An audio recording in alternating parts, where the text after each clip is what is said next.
everyone, I am Pinky Sivaj. Today I am here to explain chapter number 1, History, 10th standard CBSE. Name of the chapter is The Rise of Nationalism in Europe, and this would be the third part of this chapter. Today I am going to start from page number 13, that is The Age of Revolutions 1830 to 1848, means क्रांतियों का युग. As conservative regimes tried to consolidate their power, liberalism and nationalism came to be increasingly associated with the revolution in many regions of Europe, such as Italian and German state, the provinces of Ottoman Empire, Ireland and Poland. जैसे जैसे जो रूढ़िवादी लोग थे उन्होंने अपनी ताकत को मजबूत बनाने की कोशिश की, तो यूरोप के बहुत सारे क्षेत्र, जैसे कि वहाँ उन सभी क्षेत्रों में उदारवाद, लिबरलिज्म जो है उन्होंने, और राष्ट्रवाद जो नेशनलिज्म है उनको क्रांति से जोड़कर देखा जाने लगा. इटली, जर्मनी के जो राज्य है, ऑटोमन साम्राज्य के सूबे, आयरलैंड, पोलैंड, ऐसे ही कुछ एरिया थे. ये जो क्रांतियाँ हुई इनका नेतृत्व, इनको कौन लीड कर रहा था? उदारवादी राष्ट्रवादियों ने इनको लीड किया, जो कि कहाँ से आए थे? दे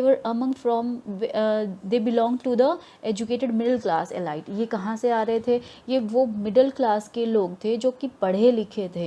एंड अमंग whom वर, इनमें से बहुत सारे ऐसे प्रोफेसर थे, कुछ स्कूल टीचर्स थे, कुछ क्लर्क थे, and some of the member of the commercial middle classes, और कुछ जो कमर्शियल मिडिल क्लास के सदस्य भी इसमें शामिल थे. The first appeal took place in France. यहाँ पर ऐसी ही कुछ क्रांतियों के बारे में बताया गया है जो यूरोप के अलग अलग हिस्सों में हो रही थी, जिनको ये उदारवादी लोग लीड कर रहे थे, नेशनलिस्ट लोग जो थे. ये पहले ही ऐसी जो क्रांति हुई थी वो हुई थी फ्रांस में. बूर्बो जो राजा था, जिनको 1815 के बाद जो रूढ़िवादी प्रतिक्रिया के दौरान सत्ता में बहाल किया गया था, मीन्स 1815 के बाद जब नेपोलियन वहाँ पर आया था, उस नेपोलियन जब मारा गया था, उसके बाद वापस से जो राष्ट्रवादी लोग थे उन्होंने वहाँ पर बूर्बो साम्राज्य को वापस से बहाल किया था. अब उदारवादी क्रांतियों ने उखाड़ फेंक दिया था. इनकी जगह पर कौन आ गया था? Were now overthrown by liberal revolutionaries. इनको लिबरल रेवोल्यूशनरीज ने उखाड़ फेंका था, हु इंस्टॉल्ड है. अब इन क्रांतिकारी लोगों ने यहाँ पर इंस्टॉल किया था ऐसी कॉन्स्टिट्यूशनल मोनार्की को जिसको विद लुइस फिलिप. अब इनका जो राजा था वो लुइस फिलिप था और इसका हेड बनाया गया था. व्हेन फ्रांस स्नीजेस, ऐसा पहले भी जब फ्रांस छींकता है, मेटरनिक ने ऐसा बोला, एक रिमार्क दिया था कि when France sneezes the rest of the Europe catches cold, कि जब फ्रांस छींकता है तो पूरे यूरोप को जुकाम हो जाता है. उसने ऐसा बोला था. ऐसा इसलिए कहा था कि यूरोप के अंदर फ्रांस में जो भी गतिविधियां हुई हैं उसका पूरा असर पूरे यूरोप में देखने को मिलता है. कहने का मतलब ये था. जुलाई क्रांति जो ब्रसेल्स में भी जो विद्रोह भड़क गया, उसके बाद United Kingdom of the Netherland भी वो नीदरलैंड से अलग हो गया. And even that mobilized nationalist feeling among the educated elite across Europe was the Greek War of Independence. एक ऐसी घटना जिससे पूरे यूरोप का जो शिक्षित वर्ग था उसकी राष्ट्रवादी भावनाओं को फैलाया, वो थी यूनान की स्वतंत्रता संग्राम की लड़ाई. Greek had been the part of Ottoman Empire since the 15th century. यहाँ पर ग्रीक जो था 15वीं शताब्दी से ही यूनान ऑटोमन साम्राज्य का हिस्सा, उसको यूनान कहते हैं, ऑटोमन साम्राज्य का हिस्सा था. यूरोप में जो क्रांतिकारी राष्ट्रवाद की प्रगति से यूनानियों की आज़ादी के लिए संघर्ष जो था वो 1821 से ही शुरू हो गया था. यूनान जो था, ग्रीक जो था, राष्ट्रवादियों को यहाँ पर रह रहे यूनानियों के साथ पश्चिमी यूरोप के अनेक लोगों का भी समर्थन मिला हुआ था.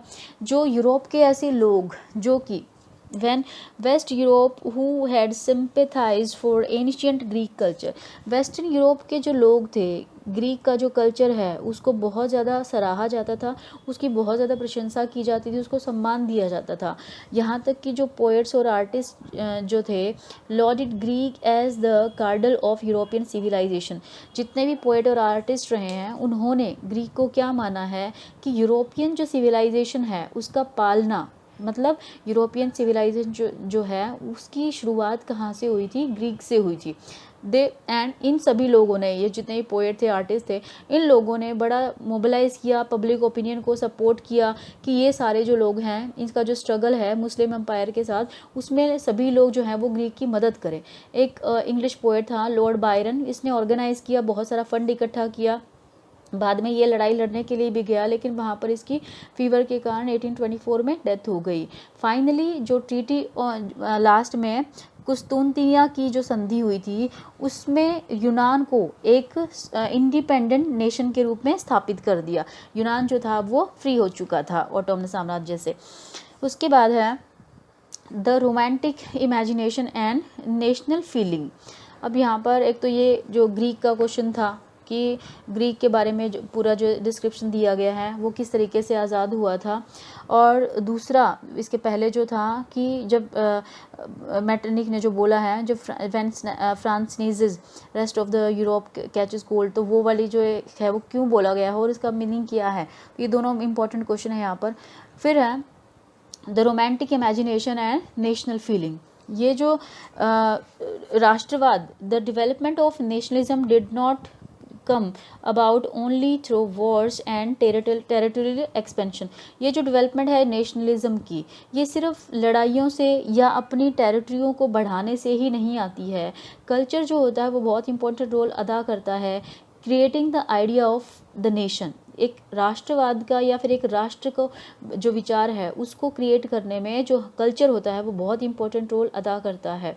आर्ट है, पोइट्री है, स्टोरीज़ है, म्यूज़िक है, these help the express and shape nationalist feeling. ये सारी चीज़ें जो हैं वो बहुत ज़्यादा महत्वपूर्ण रोल अदा करती हैं लोगों के अंदर राष्ट्रवाद की फीलिंग्स को बढ़ाने के लिए। जैसा कि आपने नेशनलिज्म इन इंडिया वाला चैप्टर में पढ़ा था, सेम वैसे ही ये जो सारी चीज़ें हैं, ये सारी चीज़ें बहुत ज़्यादा हेल्पफुल होती हैं लोगों को एक अपने दिमाग में अपने राष्ट्र के प्रति जो प्यार होता है उन सारी चीज़ों को जगाने के लिए। Let us look at romanticism, a cultural movement which sought to develop a particular form of national sentiments।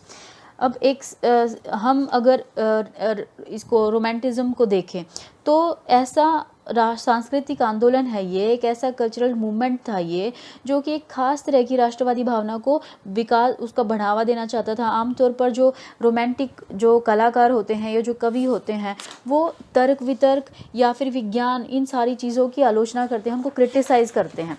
And emotions हैं और इंट्यूशन है, मिस्टिकल फीलिंग्स, उनकी सारी चीज़ों की जगह पर ये क्या करते हैं, अंतर्दृष्टि है, रहस्यवादी भावनाएं हैं, इन सभी चीज़ों पर जोर देते हैं, भावनाओं के ऊपर जोर देते हैं। उनकी क्या कोशिश होती है कि साझा जो सामूहिक विरासत है उसकी अनुभूति और एक साझा सांस्कृतिक अतीत को राष्ट्र का आधार बनाया जाए। वो क्या मानते हैं कि एक शेयर्ड कलेक्टिव हेरिटेज जो उनकी धरोहर है, एक कॉमन कल्चरल पास्ट है, इनको एक देश का एक बेस बनाया जाए। ठीक है। अदर रोमांटिक सच एज, दूसरे भी बहुत सारे ऐसे दार्शनिक थे। एक ऐसा दार्शनिक योहान गॉटफ्रीड जैसे रोमानी जो चिंतक थे, उन्होंने दावा किया कि सच्ची जर्मनी संस्कृति उनके आम लोगों में बनी हुई थी। राष्ट्र की जो सच्ची आत्मा है उनके लोक गीतों, जन काव्य, लोक नृत्यों, इन सभी चीज़ों से झलकती है। फोक डांस एंड यहाँ पर दिया गया है दास वोल्क। दास वोल्क का मतलब होता है आम लोग। और उसके बाद दिया गया है वोल्गिस्ट। वोल्गिस्ट का मतलब क्या है, नेशन। ये सारी चीज़ें सो collecting and recording these forms of folk culture was essential to the project of nation building। इसीलिए ये सारी चीज़ों को रिकॉर्ड करना, ये जो फोक कल्चर है या दूसरी जो फॉर्म्स ऑफ फोक कल्चर है, गीत हो गए, नृत्य हो गए, नाटक हो गए, इन सारी चीज़ों को जो रिकॉर्ड करना है वो बहुत, अगर राष्ट्र को बनाना है तो ये सारी चीज़ों को प्रोजेक्ट करना बहुत ज़्यादा ज़रूरी है। The emphasis on vernacular language and the collection of local folklore was not just to recover an ancient nation spirit but also to carry the modern nationalist message to large audience who were mostly illiterate। अगर वहाँ पर ये जो स्थानीय बोलियाँ हैं, emphasis यहाँ पर जोर दिया गया वर्नाकुलर लैंग्वेज पर। वर्नाकुलर लैंग्वेज का मतलब होता है जो लोकल बोलियाँ होती हैं, इनके ऊपर जोर दिया गया। उसके साथ साथ जो लोक साहित्य है फोकलोर है उसको इकट्ठा करने का उद्देश्य सिर्फ जो उनके एंशियंट नेशन स्पिरिट है उसको वापस लाना ही नहीं था, बल्कि जो मॉडर्न राष्ट्र के लिए संदेश ज़्यादा से ज़्यादा लोगों तक पहुंचाया जाए, ताकि जो अनपढ़ लोग हैं वो भी इन गीतों से, इन नाटकों से अपने नेशन जो राष्ट्र है उसकी फीलिंग्स को समझ सके। ये खास तौर पर पोलैंड के ऊपर लागू होता है, जिसका 18th सेंचुरी के लास्ट में रूस, प्रशा और ऑस्ट्रिया जैसी बड़ी पावर्स ने उसको डिवाइड कर दिया था। हालांकि जो पोलैंड था अब एक इंडिपेंडेंट एरिया नहीं था, लेकिन जो वहाँ की जो संगीत है, वहाँ की जो भाषा है, इसके ज़रिए लोगों के अंदर जो नेशनलिस्ट की फीलिंग थी इनको हमेशा जगाए रखा गया। यहाँ पर एग्जाम्पल के लिए दिया गया है, Karol Kurpinski for example celebrated the national struggle through his operas and music, turning folk dances like Polonaise and Mazurka into nationalist symbols। यहाँ पर एक एग्जाम्पल के लिए बताया गया है कि कोरोल कुपिर्स्की ये जो था, इसने अपने राष्ट्रीय संघर्ष को अपने ओपेरा और अपने संगीत के गुणगान से किया। यहाँ और पोलेनेस और मजूरका ये वहाँ के लोक डांस फॉर्म के नाम हैं। इन चीज़ों को उसने राष्ट्रीय प्रतीकों में, मतलब सिंबल्स ऑफ नेशनलिज्म के रूप में इनको चेंज कर दिया। और language too played an important role in developing nationalist sentiments. भाषा जो होती है वो भी राष्ट्रवादी फीलिंग्स को जगाने के लिए बहुत इंपॉर्टेंट भूमिका निभाती है। रूस के कब्ज़े में एक समय ऐसा आया था जब रूस के कब्ज़े में पोलैंड जो था, वहाँ पर पोलिश भाषा के जो स्कूल थे, वहाँ स्कूलों से पोलिश भाषा को हटा दिया गया और उसकी जगह पर रूसी भाषा को ज़बरदस्ती उनके ऊपर थोप दिया गया। 1831 में रूस के खिलाफ एक विद्रोह हुआ, जिसमें आखिरकार इसको कुचल दिया गया। अब इसके बहुत सारे जो सदस्य थे उन्होंने राष्ट्रवादी विरोध के लिए भाषा को ही अपना हथियार बनाया। चर्च के आयोजन होते थे और जितनी भी धार्मिक शिक्षा दी जाती थी उन सभी में पोलिश का इस्तेमाल किया जाने लगा। इसका नतीजा ये हुआ कि बड़ी मात्रा में जो वहाँ के चर्च के पादरी थे और जो बिशप लोग थे उनको जेल में डाल दिया गया। रूसी अधिकारियों ने उनको सज़ा देते हुए साइबेरिया भेज दिया, क्योंकि रूसी भाषा का प्रचार करने से उन्होंने इनकार कर दिया था। पोलिश भाषा रूसी के प्रभुत्व के खिलाफ संघर्ष के, मतलब पोलिश भाषा का इस्तेमाल किया जाने लगा। The use of Polish came to be seen as symbol of struggle against Russian dominance, कि अगर आप पोलिश भाषा इस्तेमाल कर रहे हो तो ये सिंबल है आपके स्ट्रगल का अगेंस्ट द रशियन डोमिनेंस। ठीक है, तो how language played an important role in developing nationalist sentiments, ये इसके फर्स्ट जो लाइन है ये आपका मेन क्वेश्चन है यहाँ पर। Next, hunger, hardship and popular revolt. अब यहाँ hunger and hardship and popular revolt क्या हुआ। अब जो 1830 में these were the years of great economic hardship in Europe. ये जो 1830 का जो दशक था यूरोप में सबसे बड़ी कठिनाइयाँ, सबसे बड़ी मुश्किलों को लेकर आया था। The first half of the 19th century saw the enormous increase in population all over Europe. ये जो समय था पूरे यूरोप में जनसंख्या जो था 19वीं सदी के पहले भाग में, जो वहाँ पर यूरोप में जनसंख्या में बहुत ज़्यादा बढ़ोतरी हो रही थी। ज़्यादातर देशों में नौकरी ढूंढने वालों की जो तादाद थी वो रोज़गार से जितने वहाँ पर अवेलेबल थे उनसे ज़्यादा थी। ग्रामीण जो क्षेत्रों की आबादी थी वो शहरों में जाकर भीड़ भाड़ से भरी हुई गरीबी बस्तियों में रहने मतलब जो गरीब जो लोग थे जो शहरों में काम की तलाश में आते थे वो गरीब बस्तियों में रहने लगे। नगरों के जो small in the most population from the rural areas migrated to the cities. Small producers in towns were often faced with stiff competition. जो छोटे producers थे शहरों में, जो छोटे मोटे उत्पादक थे, उन लोगों को बड़ा कंपटीशन फेस करना पड़ता था। जो भी चीज़ें इंपोर्ट होकर आ रही, जो सस्ते मशीनों से बना हुआ जो सामान था जो इंग्लैंड से आता था, उससे इनको बड़ा कंपटीशन करना पड़ता था।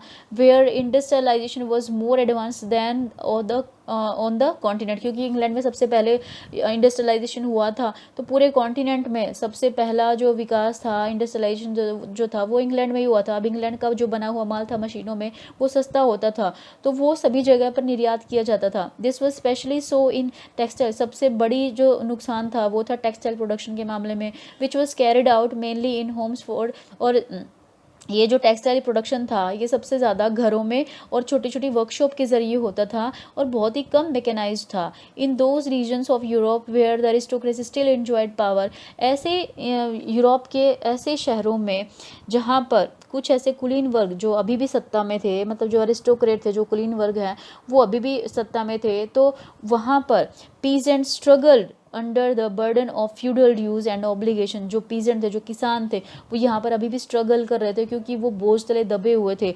जो भी उनके सामंती शुल्क उनके ऊपर लगाए जाते हैं, जो भी ऑब्लिगेशन, जो जिम्मेदारियां उनके ऊपर थोपी जाती हैं।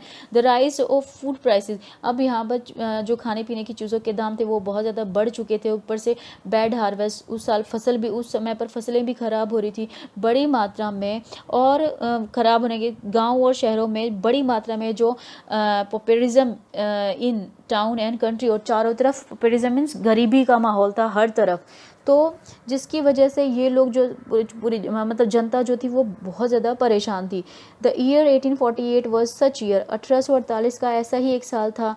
Food shortages and widespread unemployment brought the population of Paris out of the roads. यहाँ उसके बाद बड़ी मात्रा में जो खाने पीने की चीज़ों की जो शॉर्टेज हो रही थी, तो और बहुत सारे जो लोग थे वो अनएम्प्लॉयड थे, तो लोग जो थे वो पेरिस की सड़कों पर उतर आ गए थे। And barricades were erected and Louis Philippe was force to flee, और सड़कों के ऊपर बैरिकेड्स लगाए गए थे ताकि जो भीड़ है वो आगे ना बढ़ जाए। तो और लुइस फिलिप जो था उसके खिलाफ जो लोग थे उनके अंदर बहुत ज़्यादा गुस्सा था, तो लुइस फिलिप जो था उसको भागने पर मजबूर किया गया। फिर राष्ट्र जो वहाँ पर नेशनल असेंबली जो थी उसने एक गणतंत्र की घोषणा करते हुए 21 साल से ऊपर के जितने भी लोग थे उनको सभी को राइट टू वोट दे दिया गया। काम के अधिकार की गारंटी दी गई। रोज़गार उपलब्ध कराने के लिए जो कारखाने थे वो लगाए गए। मतलब ये सारी चीज़ों की गारंटी लोगों की दी गई। इसके पहले 1845 में earlier in 1845 weavers in Sicilia had led a revolt। यहाँ पर अलग अलग जगहों की जो क्रांतियाँ हुई थी उनके बारे में थोड़ा थोड़ा डिस्क्रिप्शन दिया जा रहा है। उसके पहले 1845 में जो वीवर्स थे सिसिलिया में, वहाँ पर भी ऐसा ही कुछ हुआ था। यहाँ पर जो बुनकर थे, जो वीवर्स थे, उन्होंने उन ठेकेदारों के खिलाफ विद्रोह किया था जिनको कच्चा माल देकर जो कपड़ा वो लेते थे, मतलब कारीगरों को कच्चा माल देकर उनसे तैयार माल वो लेते थे, पर लेकिन इन चीज़ों के दाम बहुत कम दिए जाते थे। जो एक पत्रकार था वेलम वोल्फ, उसने सिसिलिया के एक गांव की घटनाओं को कुछ इस तरीके से बयान किया है। ऑन 4 जून यहाँ पर वो बता रहा है, इन गाँव में 18,000 की आबादी वाले जो सूती कपड़ा बुनने का जो काम था वो सबसे बड़ी मात्रा में होता था। यहाँ पर जो वर्कर्स थे, the misery of workers is extreme. वो बता रहे हैं किसी गांव का एग्जांपल देके, यहाँ पर जो वर्कर्स हैं उनकी हालत बहुत ज़्यादा ख़राब है। काम के लिए जो लोग हैं वो बहुत बेताब हैं। इसका फ़ायदा उठा रहे जो ठेकेदार हैं, ठेकेदार ने बनवाए जाने वाले माल की कीमतों को काफ़ी गिरा दिया।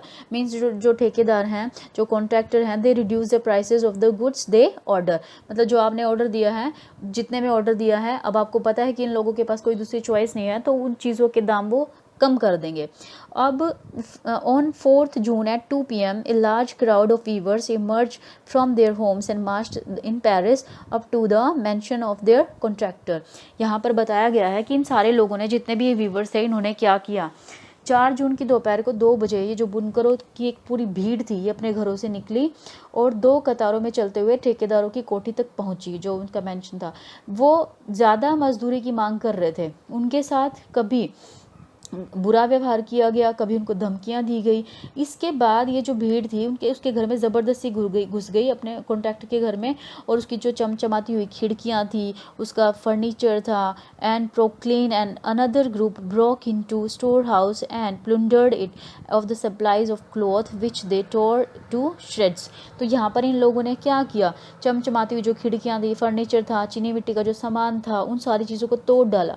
और एक दूसरा जो गुट था उसने क्या किया, वहाँ उनका जो भंडार घर था, जहाँ पर वो स्टोर हाउस जो था, उन सारी चीज़ों को लूटा, घुसकर कपड़े को, भंडार को लूट दिया और उसको फाड़ दिया। ठेकेदार अपने परिवार के साथ पड़ोस के गांव में भाग गया। हालांकि ऐसे इंसान को वो गांव वालों ने भी रखने से मना कर दिया, लेकिन he return 24 hours later having requisitioned army, और बाद में 24 घंटे के अंदर अंदर ये जो ठेकेदार था ये वापस से आर्मी के सपोर्ट लेकर वापस आया।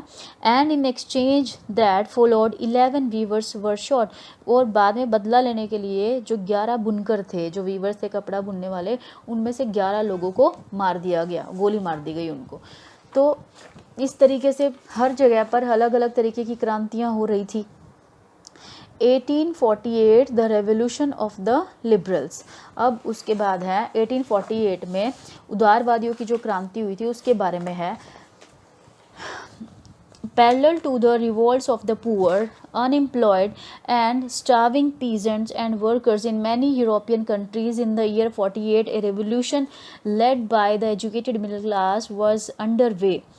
अब 1848 में जब बहुत सारे यूरोपीय देशों में गरीबी, बेरोज़गारी, भुखमरी, ये सारी चीज़ों से दुखी जो किसान और मज़दूर थे वो विद्रोह कर रहे थे, रिवोल्यूशन कर रहे थे, और उनके साथ साथ जो पढ़े लिखे मध्य वर्ग के जो लोग थे, मिडिल क्लास के जो लोग थे, वो भी एक क्रांति को तैयार कर रहे थे। फरवरी 1848 की घटनाओं से राजा को गद्दी छोड़नी पड़ी और गणतंत्र की और राजा फ्रांस में 1848 में राजा को अपनी गद्दी छोड़नी पड़ी और मोनार्की सिस्टम को ख़त्म करके रिपब्लिक सिस्टम को, यूनिवर्सल मेल सफ्रेज वहाँ पर लागू कर दिया गया और घोषित कर दिया गया। In other parts of Europe where independent nation state did not yet exist. अब यूरोप के दूसरे पार्ट्स में जहाँ पर अभी भी नेशन स्टेट जो एग्जिस्ट नहीं कर पा रहे थे, जैसे कि जर्मनी है, इटली है, पोलैंड है, ऑस्ट्रो हंगरियन एम्पायर है, मैन एंड वीमेन, यहाँ इन सभी देशों में आदमी, औरतें और जो लिबरल मिडिल क्लास के लोग थे वो अपनी डिमांड्स को कंबाइन करके एक कॉन्स्टिट्यूशनलिज्म एंड नेशनल यूनिफिकेशन, मतलब अपने राष्ट्र के एकीकरण के, अपने देश को एक करने के, और उन देशों में ऐसा संविधान मांगे जो संविधान की मांग, डिमांड जो थी, उन सभी चीज़ों को वो मांग रहे थे। उन्होंने बढ़ते हुआ जो लोगों के अंदर असंतोष था, बढ़ती जो लोगों के अंदर जो डिससेटिस्फेक्शन था, और उसको फ़ायदा उठाया और राष्ट्र राज्य के निर्माण में उन मांगों को भी आगे बढ़ाया। ये जो राष्ट्र राज्य संविधान है जो, और उसके साथ साथ a nation state parliamentary principle, a constitution, freedom of the press and freedom of association, ये सारी डिमांड्स को इन मिडिल क्लास के जो पढ़े लिखे लोग थे इन्होंने अपनी डिमांड्स को सामने रखा। In the German regions, a large number of political associations whose members were middle class professionals, businessmen। अब यहाँ पर जर्मन के इलाकों में बड़ी संख्या में राजनीतिक संगठनों ने फ्रैंकफर्ट शहर में मिलकर एक सर्व जर्मन नेशनल असेंबली के पक्ष में वोट डालने का फैसला किया। 18 मई 1848 को 831 जो इलेक्टेड रिप्रेजेंटेटिव थे ये march a festive procession to take their place in Frankfurt parliament convened in the church of Saint Paul.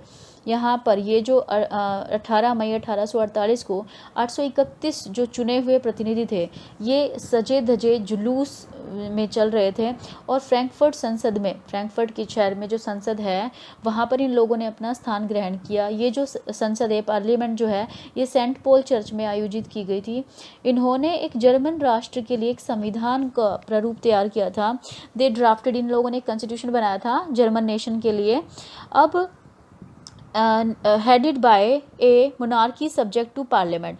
अब इन्होंने क्या कोशिश की थी कि राष्ट्र की जो अध्यक्षता है एक ऐसे राजा को दे दी जाएगी जो संसद के साथ में रह के काम करेगा। अब इन सारे जो लोगों ने, सारे जो प्रतिनिधि थे, इन्होंने प्रशा के राजा, उसका नाम था फ्रेडरिक वेलम फोर, इसको ताज पहनाने की पेशकश की। इन सारे लोगों ने बोला, जो 1831 जो चुने हुए लोग थे, इन्होंने बोला इसको, वेलम फोर को, कि आप हमारे राजा बन जाइए। तो इसने उसको मना कर दिया और उन राजाओं का साथ दिया जो कि इस सारी चीज़ों के खिलाफ थे।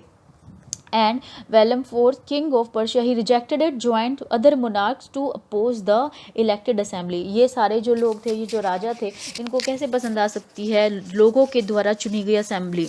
While the opposition of the aristocracy and military became stronger, the social basis of parliament eroded. और जहाँ पर ये कुलीन वर्ग है और सेना, इन सारी चीज़ों का विरोध बढ़ गया, वहीं संसद का सामाजिक आधार जो था वो कमज़ोर हो गया था। संसद के अंदर जो मिडिल क्लास था उसका प्रभाव ज़्यादा था। उन्होंने मज़दूर, कारीगरों, इन सारी चीज़ों का विरोध किया। तो ये सारे जो मज़दूर हैं, कारीगर लोग हैं, आर्टिस्ट लोग हैं, इन आर्टिशंस लोग हैं, इन्होंने फिर इनका सपोर्ट भी खो दिया। In the end troops were called, last में क्या हुआ, सेना को बुलाया गया और जो असेंबली थी it were force to disband, उसको भंग कर दिया गया। The issue of extending political rights to women was controversial. अब ये जो उदारवादी आंदोलन के अंदर महिलाओं को राजनीतिक अधिकार देने का जो बात था, ये मुद्दा भी बहुत ज़्यादा कॉन्ट्रोवर्शियल था। हालांकि आंदोलन के जो सालों में बड़ी संख्या में महिलाओं को, मतलब एक्टिव रूप से उन महिलाओं ने काफ़ी भाग लिया था। जो औरतें थी वो अपने राजनीतिक संगठन उन्होंने बनाए, अपनी एसोसिएशन बनाई, अखबार शुरू किए, राजनीतिक बैठकों में और प्रदर्शनों में वो शिरकत करती थी, हिस्सा लेती थी। इसके बावजूद भी उन्हें असेंबली के चुनाव के दौरान मताधिकार, इनको राइट टू वोट से दूर रखा गया था। जब सेंट पॉल चर्च में फ्रैंकफर्ट संसद की सभा बुलाई गई थी तो औरतें जो थी उनको सिर्फ देख सकती थी। Women were admitted only as observer to stand in the visitor gallery। तो औरतें जो थी वो सिर्फ विजिटर गैलरी में खड़ी होकर ये सारी चीज़ों को देख रही थी। यहाँ पर एक Frankfurt parliament in church of Saint Paul, ये पूरा पिक्चर भी दिखाया गया है। तो दो conservative forces were able to suppress, हालांकि ये जो कंजर्वेटिव फोर्सेस थी, जो रूढ़िवादी जो ताकतें थी, ये इस लिबरल मूवमेंट्स को दबाने में कामयाब हो रही थी 1848 में, लेकिन ज़्यादा लंबे समय तक ऐसा नहीं हो पाएगा। लेकिन पुरानी व्यवस्थाएं जो थी, पुराना जो सिस्टम था, उसको वापस से बहाल नहीं कर पाई ये।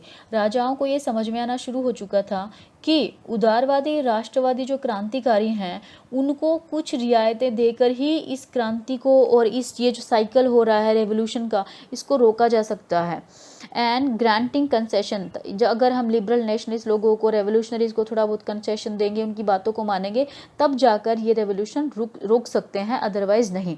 Hence in the year after 1848 the autocratic monarchies of central and eastern Europe began to introduce the changes. इसीलिए 1848 के बाद जो ऑटोक्रेटिक मोनार्की सिस्टम थे सेंट्रल और ईस्टर्न यूरोप में, उन्होंने काफ़ी सारे चेंजेस को लाना शुरू कर दिया, वेस्टर्न यूरोप में भी, और 1850 से पहले ही लगभग शुरू हो चुके थे। इसीलिए जो हैब्सबर्ग अधिकार वाले जो क्षेत्र थे रूस में और वहाँ पर काफ़ी सारे, इसीलिए जो वेस्टर्न यूरोप में जो सर्फडम था, भूदासवत जिसको बोलते हैं, और बॉन्डेड लेबर जो बंधुआ मजदूरी होती है, इन सारी चीज़ों को अबॉलिश कर दिया गया। और हैब्सबर्ग डोमिनियंस इन रशिया, दोनों जगह पर, हैब्सबर्ग डोमिनेशन में भी और जो रशिया डोमिनेशन के एरिया थे उनमें भी, Habsburg rulers granted more autonomy to the Hungarians in 1867। और उसके साथ साथ जो हैब्सबर्ग रूलर्स थे उन्होंने और भी ज़्यादा छूट दी हंगरियंस को 1867 के बाद। So that's it in this video.